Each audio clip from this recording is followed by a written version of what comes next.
Bismillahirrahmanirrahim. Assalamualaikum warahmatullahi wabarakatuh. Alhamdulillah rabbil alamin.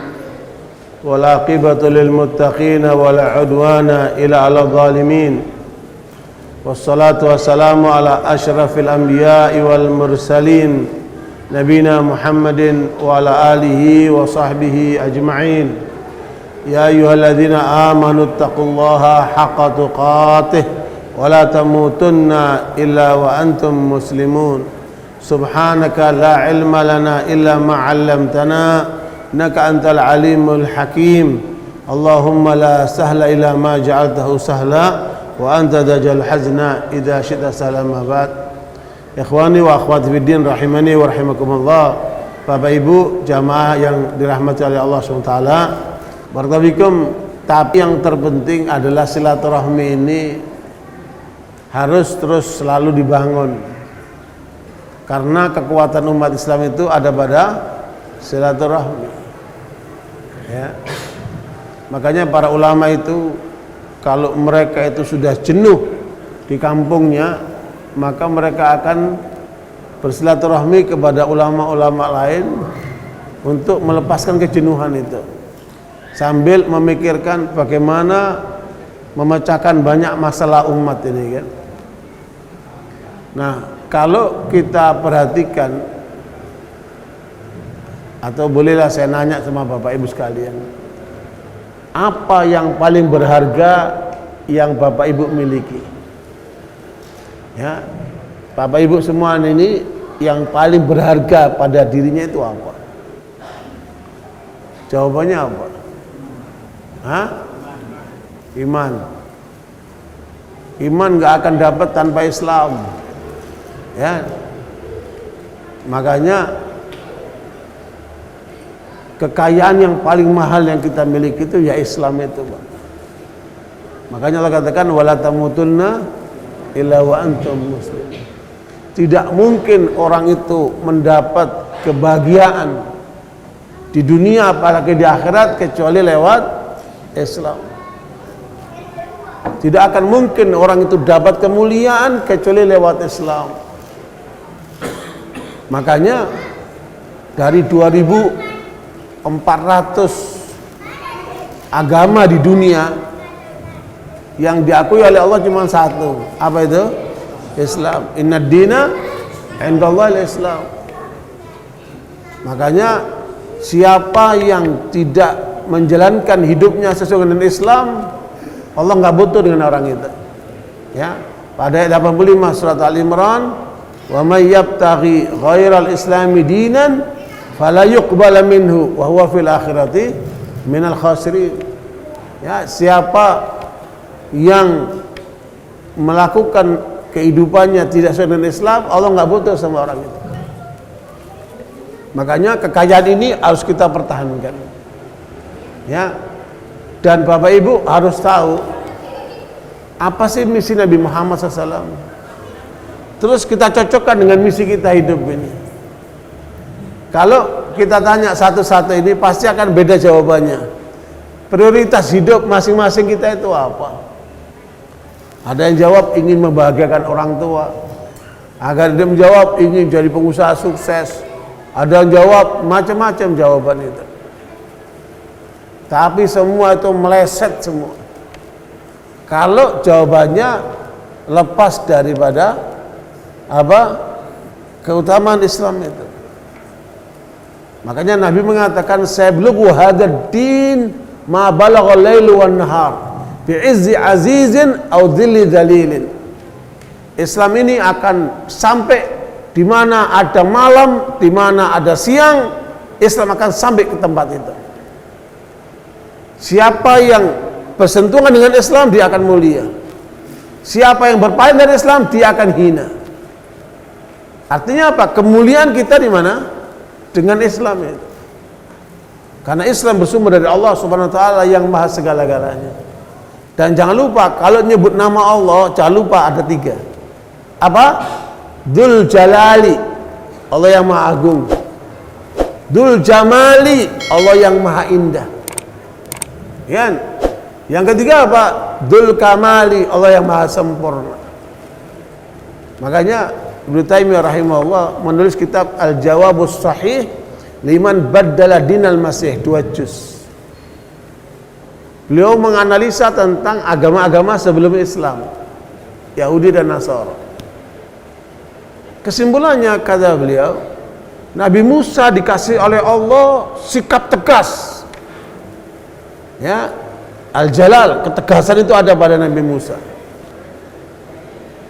Makanya ketika datang Nabi Isa, orangnya lembut. Ya. Nilai kelembutan ada pada Nabi Isa. Makanya Nabi Isa nggak pernah memimpin perang, nggak pernah ribut sama orang. Nabi Isa itu orangnya lembut. Ada badannya Dzul Jamal.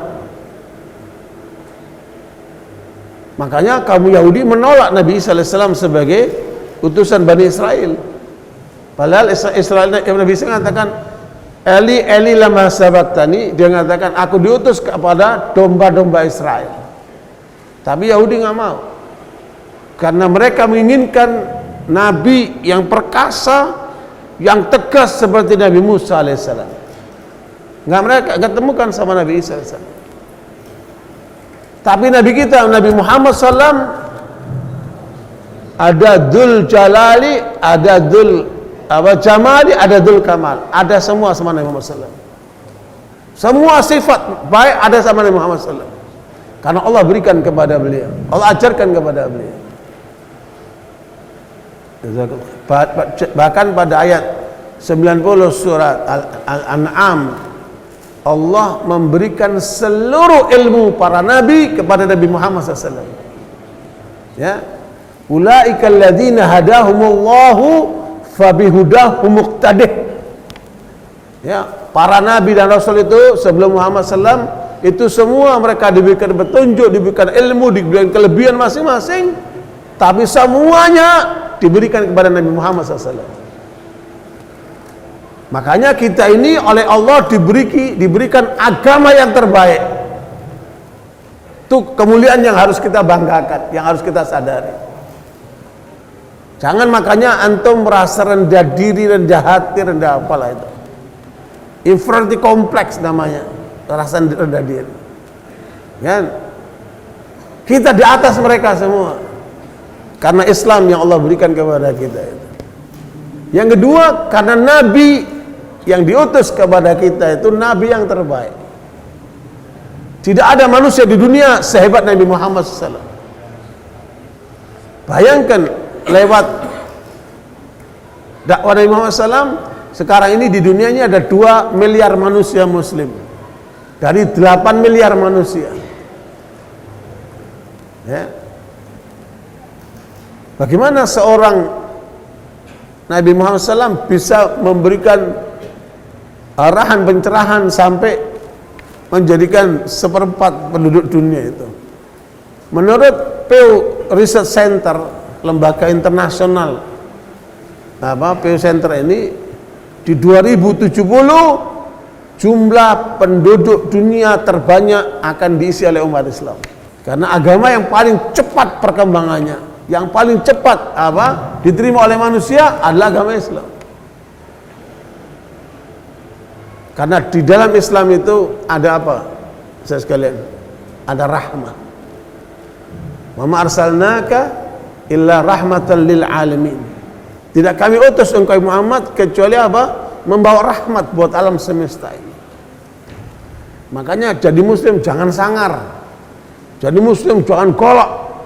Sama-sama muslim. Ya. Lindungi itu sama orang Islam, berkasih sama orang Islam. Ini banyak orang sama muslim kejamnya luar biasa, kerasnya luar biasa, sangarnya luar biasa. Tapi sama orang kafir terus nunduk-nunduk. Apaan itu?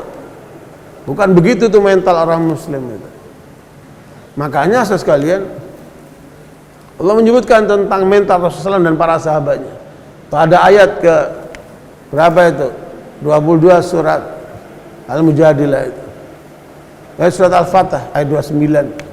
Muhammad Rasulullah waladina ma'ahu asyidda'u ala kuffari ruhama'u bainahum. Ya, Muhammad dan para sahabat yang menyertainya, mereka tegas kepada orang kafir dan lembut kepada sesama orang beriman. Kafir di sini pakai alif lam. Asyiddal kuffar, bukan semua orang kafir. Makanya mathal mu'minina fi tawadim wa tarahimim wa ta'atufim kamathal jasadil wahid, kata Nabi kan. Gambaran orang beriman ini seperti satu badan. Ya, dalam kasih sayangnya, dalam kebersamaannya, dalam kerjasamanya, seperti satu badan. Kalau satu disakiti, yang lainnya itu akan merasa sakit. Nah, ini harus kita rasakan itu, persaudaraan itu. Karena Islam ini semuanya rahmat. Kata Rasulullah, ana rahmatul muhdah. Aku ini rahmat yang dihadiahkan, kata Allah, kata Rasulullah. Makanya rahmat itu dihadirkan dalam setiap rumah tangga muslim. Ya, wa min ayatihi an khalaqalakum min anfusikum azwajan litaskunu ilaiha wa ja'ala bainakum mawaddatan wa rahmah. Inna fi dzalika la ayatin liqaumin yatafakkarun. Maka dikenal di masyarakat, semoga rumah tangganya sakinah, mawaddah, rahmah. Apa itu rahmah? Apa itu rahmah? Kata Syekh Sa'di, rahmah itu senantiasa mendatangkan kebaikan di dalam rumah tangganya, menjauhkan dari semua keburukan dari rumah tangganya. Itulah rahmat. Ini sama istrinya galak, sama anaknya galak. Lah bapak apa seperti ini? Kan? Islam enggak mengajarkan begitu. Ya, berkasih sayanglah kamu dengan istrimu, kasih sayanglah kamu dengan anak-anakmu. Jadi indah sekali sunnah Islam ini kan. Cuman kita yang seringkali mempresentasikan Islamnya yang kadang kurang pas. Makanya kalau umat Islam sudah takbir Allahu Akbar, udah nggak ada yang ditakuti.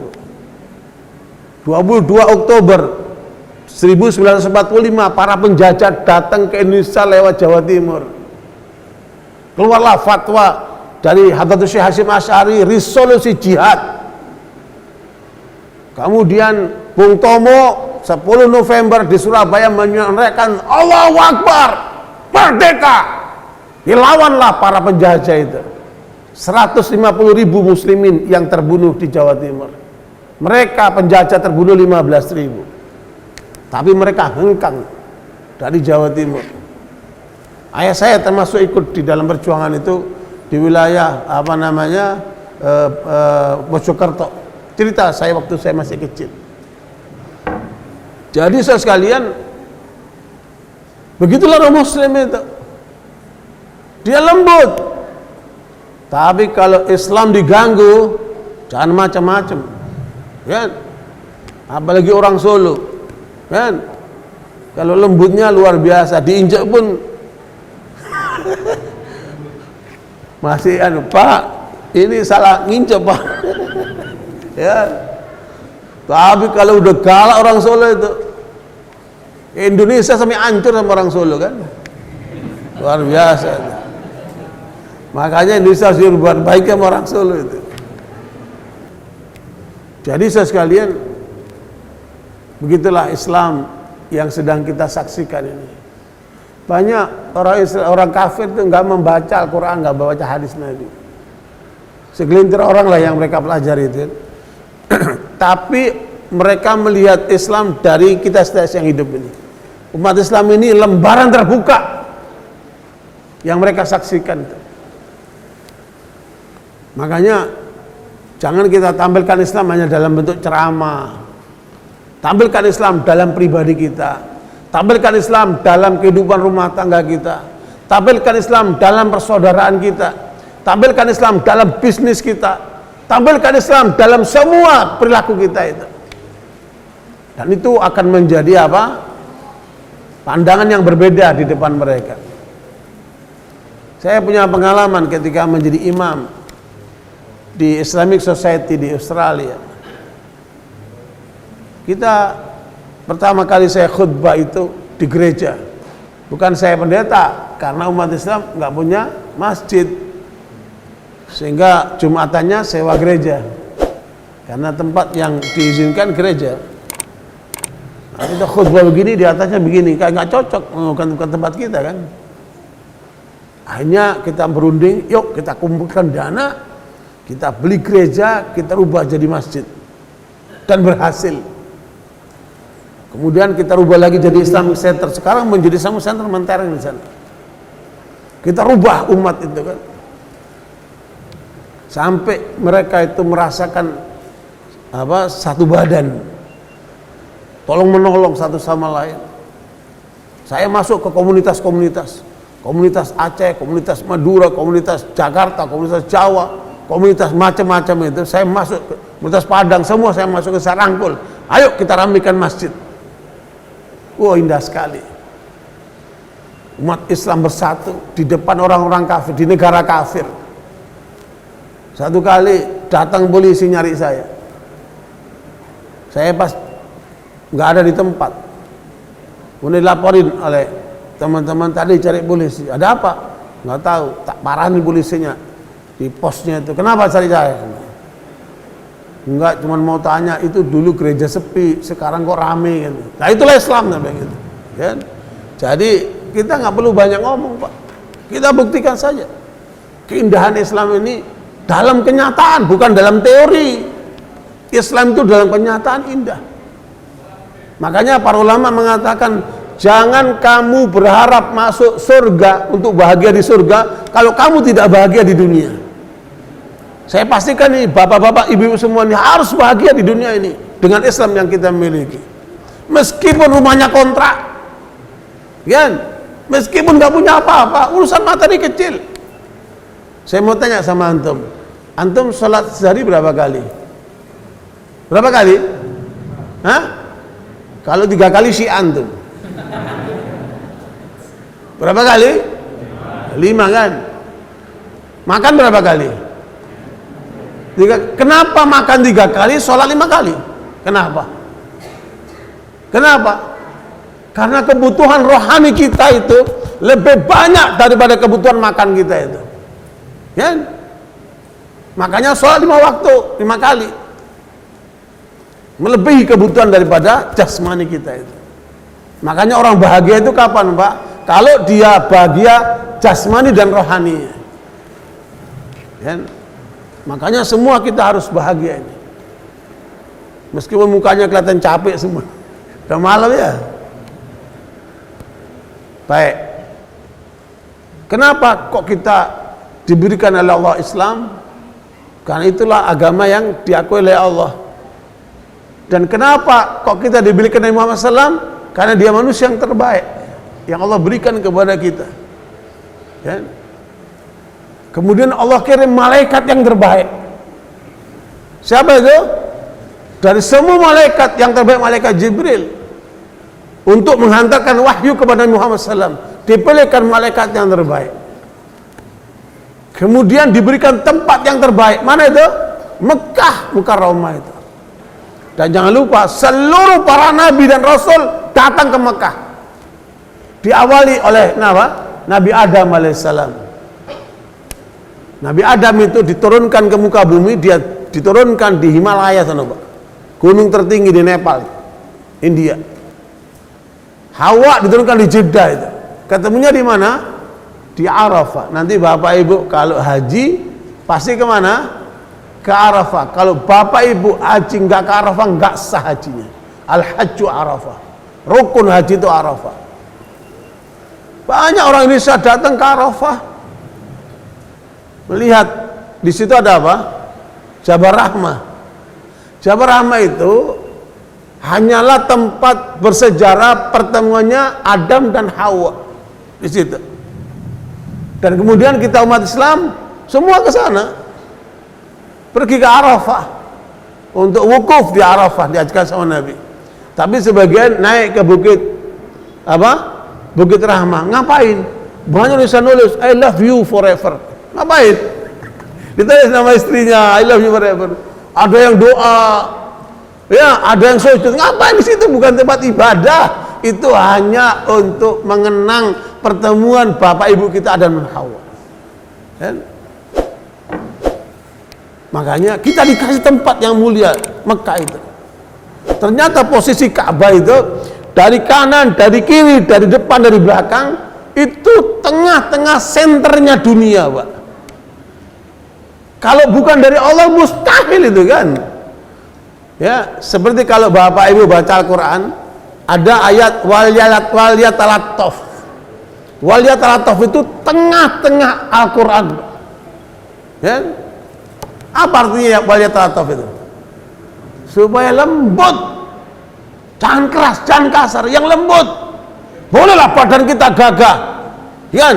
Bolehlah otot kita itu dari kawat, tapi harus apa? Lembut, sopan santun akhlaknya, lembut perilakunya. Ya, apalagi kepada orang tua, kepada orang yang lemah. Justru kita melindungi yang lemah. Karena itu warga fikum sekalian, itulah Allah berikan kepada kita semuanya yang terbaik. Dan kita dikasih bulan yang terbaik. Bulan apa itu? Bulan Ramadan. Ya, bulan yang terbaik. Kita suruh puasa semuanya. Seluruh dunia umat Islam puasa. Nggak puasa. Ya. Kemudian dikasih malam yang terbaik. Malam apa itu? Malam Lailatul Qadar. Yang satu malam nilainya lebih baik daripada 1000 bulan itu. Itulah kasih sayang Allah sama kita. Dan lebih dahsyat dari semua itu, kita dipilih oleh Allah umat yang terbaik.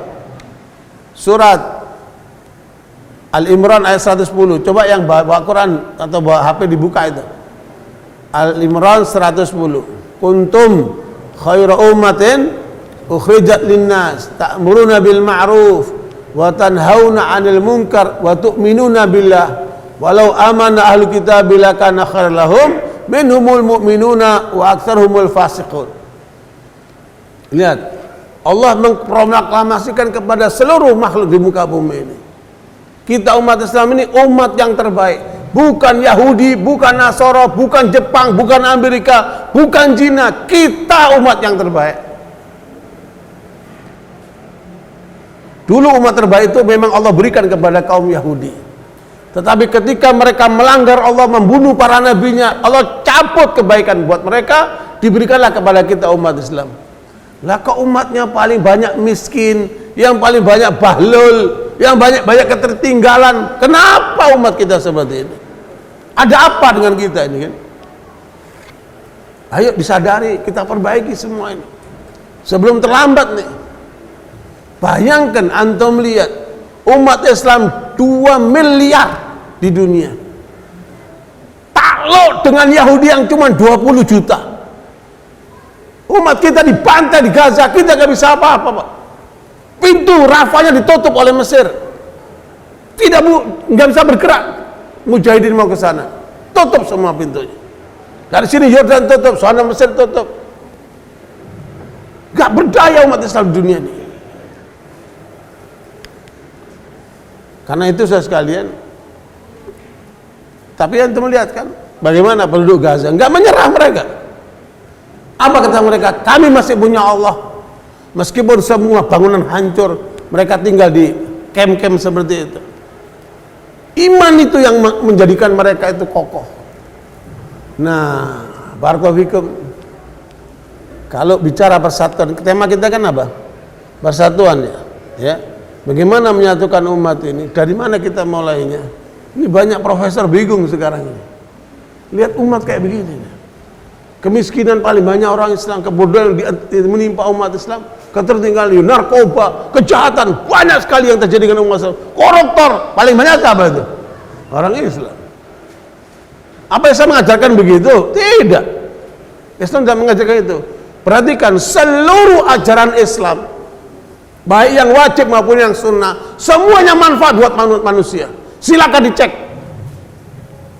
Perhatikan kaidah yang disampaikan oleh Al-Izz bin Abdul Salam Sultan Ulama dalam kitab Al-Qawaidul Kubra. Setiap ketetapan Allah baik dalam Quran maupun sunnah selalu mengandung 2 hal. Antum ingat itu. Apa itu? Kenikmatan dan kebahagiaan. Antum sholat, antum ngasih makan orang, antum puasa, antum melakukan apa saja yang antum jalankan dari syariat Islam, antum akan merasakan apa? Kenikmatan dan kebahagiaan. Itu sesuatu yang bersifat aksiomatik, pasti. Kalau kita tidak merasakan itu, berarti ada nggak beres dengan Islam kita itu. Ada nggak beres dengan pemahaman Islam kita itu. Makanya harus kita perbaiki. Dan tidak ada larangan dalam Islam. Jangan bohong, jangan nipu, jangan dolim, jangan berzina, jangan mencuri, jangan segala macam itu. Semua larangan itu pasti ada mengandung dua hal. Apa? Penderitaan dan kehinaan. Penderitaan dan kehinaan. Lihat orang-orang yang melanggar Allah itu pasti menderita dan ujungnya hina dia. Koruptor-koruptor itu biar triliunan duitnya, mereka pasti menderita dan hina, Pak. Kita yakin itu. Antum melihat orang yang masuk penjara. Orang masuk penjara karena membela Islam beda, Pak, dengan orang masuk penjara karena narkoba, karena korupsi, karena kejahatan-kejahatan itu. Hina mereka, Pak. Tapi orang masuk penjara karena membela Islam, mereka apa? Nikmat dan bahagia. Itu fakta di lapangan itu. Makanya bicara Islam itu yang semuanya adalah kenikmatan dan kebahagiaan. Makanya Bapak Ibu jangan sampai tidak bahagia. Kalau tidak bahagia di dunia, jangan berharap bahagia di akhirat. Terus pusing dikit minum Baygon. Apaan tuh? Nanti pusing dikit minum apa? Bodrek 10. Apaan tuh? Kalau punya masalah wudhu, sholat, minta sama Allah. Allah maha segala-galanya. La haula wala quwata illa billah. Makanya di dalam ayat ke-125 coba lihat surat An-Nisa 125. Wa man ahsanu dinan mimman aslama wajhahu lillahi wa huwa muhsin wattaba millata Ibrahim khalila wattakhadallahu Ibrahim khalila. Surat apa? An-Nisa 125. Apa itu menyerahkan diri dengan ikhlas kepada Allah? Muslim. Menjadi muslim itu pilihan Allah, Pak. Bukan pilihan orang tua kita. Rasul menyebutkan dalam Muslim, kullu mauludin yuladu 'alal fitrah fa abawahu yuhawidanihi ayunassiranihi ayumajisani. Setiap anak yang lahir di dunia, dia lahir dalam keadaan Islam. Semua, termasuk anaknya orang kafir itu, semua yang lahir itu muslim semua, Pak. Kalau mereka meninggal sebelum balik, insya Allah masuk surga. Ya, makanya kata Islam, kalau anak itu lahir dalam keadaan Islam, tergantung orang tuanya. Apakah orang tuanya menjadikan anaknya Yahudi, Nasrani atau Majusi? Ya, tidak mengatakan mengislamkannya, karena dia sudah apa? Sudah muslim. Ada ibu-ibu masuk Islam di hadapan saya, bawa 3 anaknya kecil-kecil. Saya Islamkan ibunya, anaknya perlu disislamkan nggak? Nggak perlu, karena dia masih muslim. Sampai dia balik, dia keluar Islam. Kalau perempuan ditandai dengan mens, kalau bapak-bapak laki-laki ditandai dengan apa? Mimpi atau umur 15 tahun. Kalau sudah keluar, baru bisa diislamkan lagi. Kalau dia masih kecil, masih muslim dia. Subhanallah. Makanya kita menjadi muslim bukan pilihan orang tua kita. Itu karunia Allah kepada kita. Tapi kemudian kita diberikan Al-Quran oleh Allah.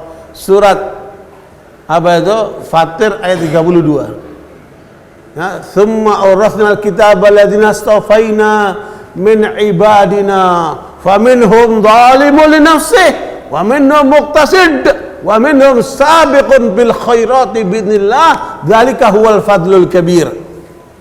Surat Fatir ayat 32. Itu jelas Allah yang milik kita dan kepada kita diberikan Al-Quran. Bapak lihat, kalau seorang dipilih presiden jadi menteri, wah bangga dia, kan? Tasyakuran dia. Yang milik kita siapa? Allah Rabbul Alamin. Bukan sekedar presiden, Allah Rabbul Alamin yang milik kita. Makanya pertahankan itu, jaga itu, perjuangkan itu sampai kita mati menghadap Allah SWT. Jangan lepas Islam itu, karena itulah the best yang kita punya. Tetapi sayang kata Allah, orang Islam ini ada 3 macam jenisnya. Itu ayatnya itu. Pertama, orang Islam yang zalim, Sholatnya bolong-bolong, kadang sholat, kadang enggak. Perilakunya menyimpang. Makanannya bukan hanya halal tapi banyak kan haram. Ya, dia mendalimi dirinya dengan melanggar Islam. Perintahnya diabaikan, larangannya dikerjain. Ada nggak orang Islam kayak gitu, Pak? Ada nggak orang Islam kayak gitu, Pak? Nah, sadarkan mereka itu. Kamu itu menjadi muslim pilihan Allah, jangan kamu zalim kepada Allah, jangan kamu tinggalkan Islam. Nanti kamu akan celaka. Ya. Tapi itulah realitas kenyataan. Makanya kita perlu dakwah kepada mereka itu. Kita sadarkan mereka. Jangan dihinakan. Orang yang berbuat dosa jangan dilecehkan. Kita doakan, kita dakwahkan, kita ajak dengan baik. Tadi pagi saya ditelepon oleh kawan yang saya tahu bejat banget. Waktu mudanya bejat banget. Tapi telepon saya ngomongnya agama terus. Saya bilang luar biasa kamu ini perubahannya. Saya tanya sama kamu, apa yang menjadikan kamu berubah seperti ini? Dia diam. Saya yakin ya, ini adalah karena doa orang tuamu. Sebejat-bejat kamu hanya kamu kembali ke jalan Allah. Subhanallah. Makanya Allah bahagia ketika melihat hambanya kembali ke jalan yang benar. Karena apa? Untuk keselamatannya hamba itu sendiri. Kata Rasulullah, aku melihat kalian ini rame-rame sedang menuju api neraka. Aku datang untuk menghalau kalian, jangan kalian menuju ke situ. Itu kasih sayang Rasulullah kepada kita itu kan. Maka jangan sampai menjadi kelompok yang pertama ini. Kalau bahasa Soekarno, Islam, Muslim, Sontoloyo. Ya, Muslim apa? Sontoloyo kata Soekarno itu. Muslim tapi nggak komitmen dengan Islamnya. Ini kelompok yang pertama. Tapi mereka harus kita rangkul, kita sadarkan, kita kembalikan ke jalan Allah. Ya, apalagi para pemberani-pemberani itu. Kalau mereka sudah sadar, insya Allah dia keberaniannya untuk membela Islam nanti. Kemudian yang kedua adalah muqtasid. Ya pas-pasan. Ya sholat berjamaah, ya berdoa, tapi sunnahnya kurang. Ya, dia pas-pasan. Muqtasid. Haram ditinggalkan, tapi makruh masih mau dia. Nah, ini muqtasid namanya. Kalau dalam bahasa Al-Quran lainnya disebut ashabul yamin. Tetap dia kelompok kanan. Nanti masuk surga juga, tapi bukan surga yang tinggi dia. Ashabul yamin. Dia akan dapat nanti di surga itu namanya salsabila. Ya, mata air suci untuk orang yang kedua ini. Tapi yang ketiga namanya al-muqarrabin. Kelompok orang Islam yang sudah bagus, wajibnya dijalankan, sunnahnya dijalankan, haramnya ditinggalkan, makruhnya pun ditinggalkan, bahkan dunia yang halal dia gunakan untuk membela Islam. Luar biasa ketiga ini. Namanya apa? Al-Muqarrabin. Ya, nanti mereka ini di surga dapat mata air namanya tasnim.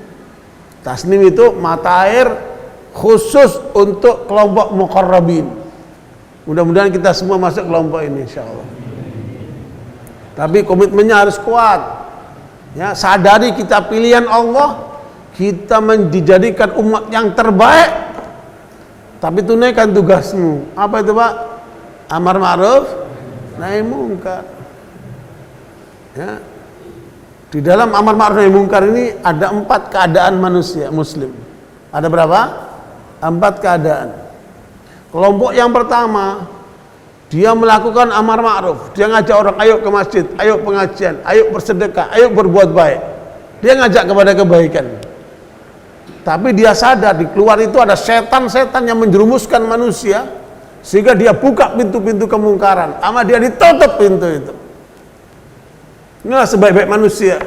Kata Nabi, mafatih lil khair, maghaliq lisyarr. Manusia terbaik. Dia membuka pintu-pintu kebaikan, dia tutup pintu-pintu keburukan, pintu-pintu kemaksiatan, kemungkaran sebagainya itu. Ini jenis kelompok yang pertama. Jenis kelompok yang kedua, dia masuk di dunia kebaikan. Dia ngajak orang sholat, dia ngajak pengajian, tapi kemungkaran dibiarin sama dia. Dia tutup mata dengan kemungkaran itu. Dia nggak urusan. Dia cari wilayah aman, ya. Dia nggak mau yang ruwet-ruwet, karena ada resikonya ini kan, yang kedua ini. Tapi kelompok yang kedua ini maunya cuma kebaikan. Kemungkarannya tidak disentuh sama dia. Ada nggak di tengah umat yang kelompok kayak gini? Ada nggak? Maunya kebaikan aja, kemungkaran nggak urusan sama dia. Mau narkoba, mau korupsi, mau apa, nggak urusan dia. Nah, ini kelompok yang kedua nih. Ya, ada kelemahan kalau ada kelompok yang kedua ini. Berarti apa? Imannya lemah dia. Karena Rasul mengatakan dari Muslim ini, man ra'a minkum munkaran falyughayyirhu bi yadihi, wa illam yastati' fa bi lisanihi, wa illam yastati' fa bi qalbihi, wa dzalika adhaful iman. Kalau kamu lihat kemungkaran, cegah dengan tanganmu, enggak mampu dengan lisanmu, kamu minimal kamu tolak dengan kalbumu. Nah, kelompok yang kedua tadi masuk yang ini. Berarti apa? Lemah imannya dia. Ya, kalau yang pertama Masya Allah. Yang kedua apa? Lemah imannya. Yang ketiga adalah orang muslim tapi gabung sama yang mungkar. Dia gabung sama yang narkoba, gabung sama preman-preman nggak bener itu, dia gabung sama kelompok kemungkaran ini. Bahkan dia membenci orang-orang yang berbuat baik. Ngapain ke masjid? Ngapain ngaji? Ngapain pakai jenggot? Dia nggak suka sama orang-orang yang berbuat kebaikan. Ini jenis apa ini, Pak? Jenis apa yang ketiga ini? Munafik. Namanya apa? Munafik. Ngaku orang muslim tapi sukanya kemungkaran. Ngaku orang muslim anti kebaikan. Coba lihat ayat ke-67 surat At-Taubah. Di situ Allah terangkan orang munafik ini. Ya, wal munafiquna wal munafiqatu ba'duhum min ba'd.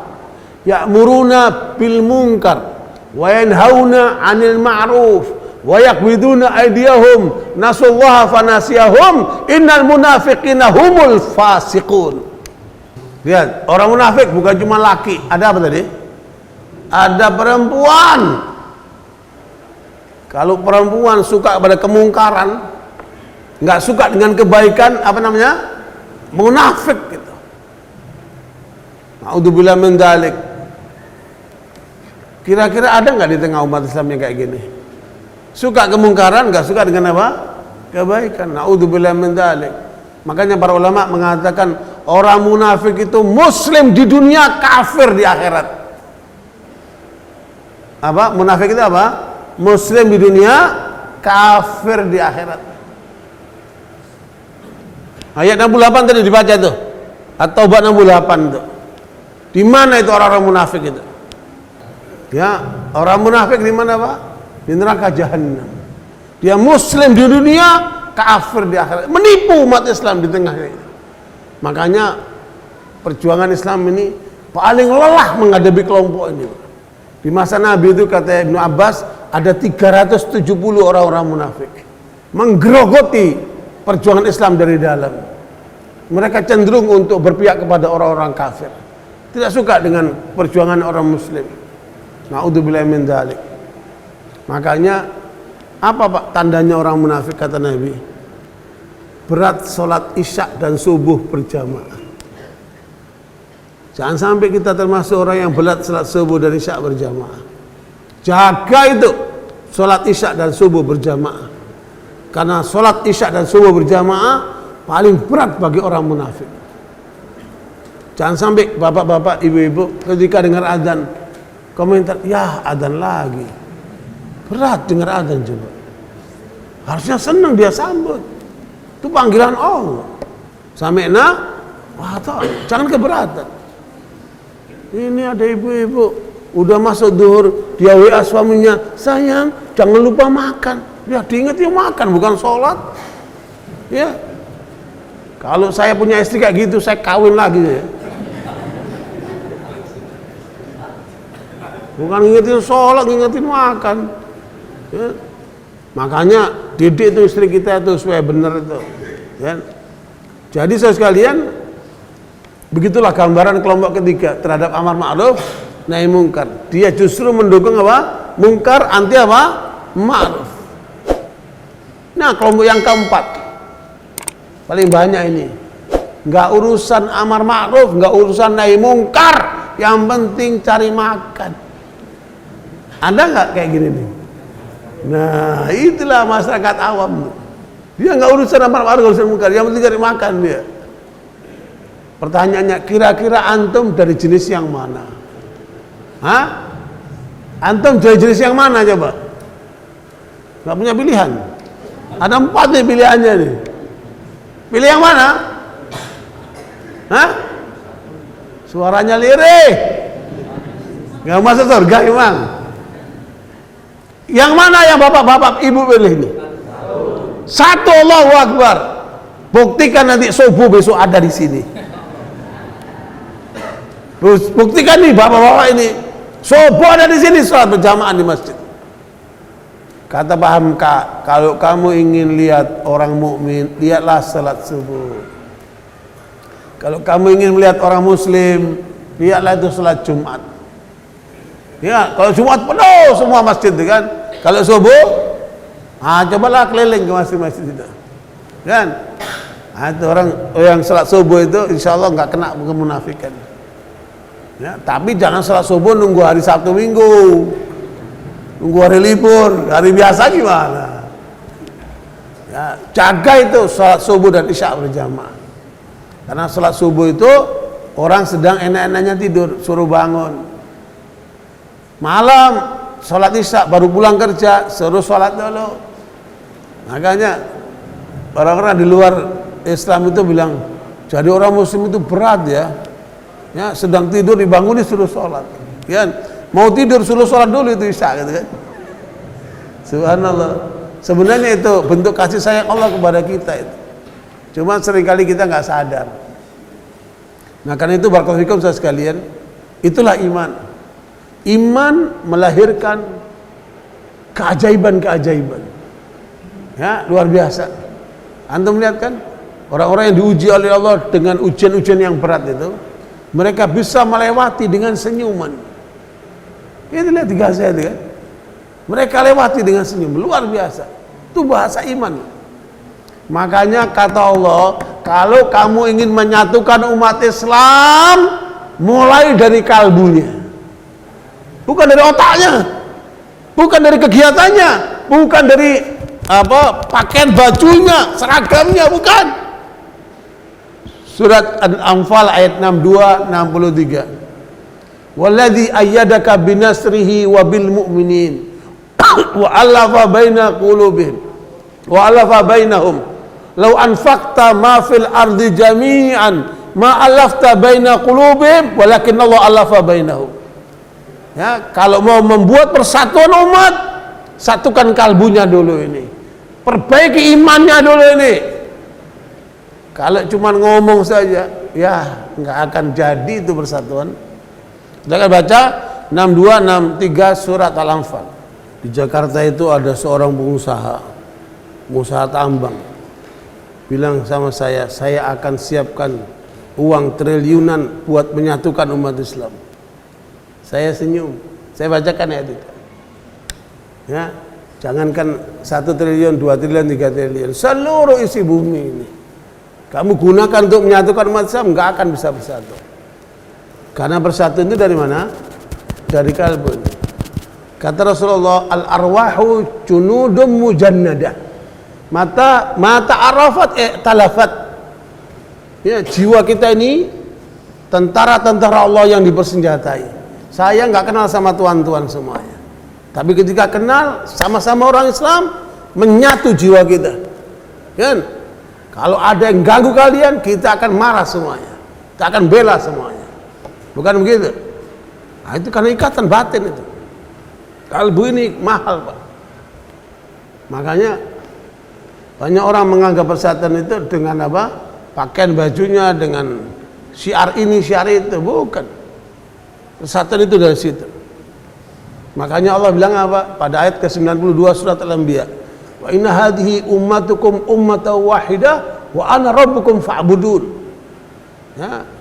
Umat yang satu ini semua tujuannya beribadah kepada Allah. Makanya karena tujuannya sama, pikirannya sama, langkahnya kan sama. akan terjadi persatuan itu.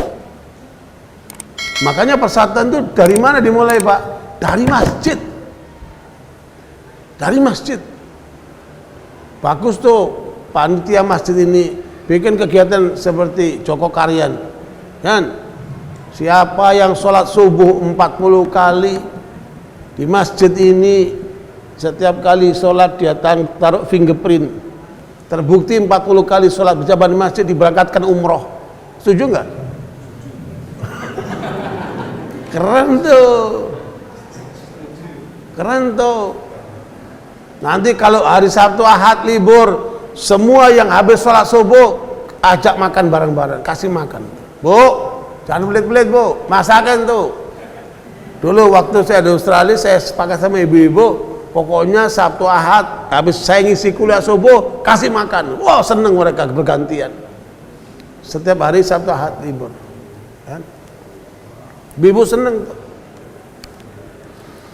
Habis sholat Jumat kasih makan tuh semua orang itu, sejumatan itu. Nah itu senang tuh. Ya, terus taruh itu di situ. Mau ngopi, mau ngeteh, taruh situ. Ini ada masjid, dilarang mandi di kamar mandi masjid. Lah, masjid buat apa? Mau mandi itu dilarang. Dilarang tidur di masjid. Lah Nabi menyiapkan 70 orang dalam masjid tanah di ujung belakang. Ahlus Suffah untuk belajar dengan Nabi dari berbagai daerah itu. Namanya Ahlus Suffah. Yang nanti kemudian menjadi cikal bakal pesantren itu. Itu tinggalnya di masjid.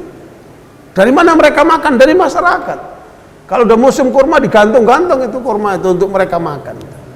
Kan? Jangan pelit. Masjid ini harus terbuka untuk umat. Ini habis sholat dikunci. Orang mau masuk nggak bisa. Ya. Takut apa? Dimalingin. Nah ini ada pemuda-muda maling mana sini? Gebukin aja itu. Kan? Umat harus menjaga kepentingannya kan.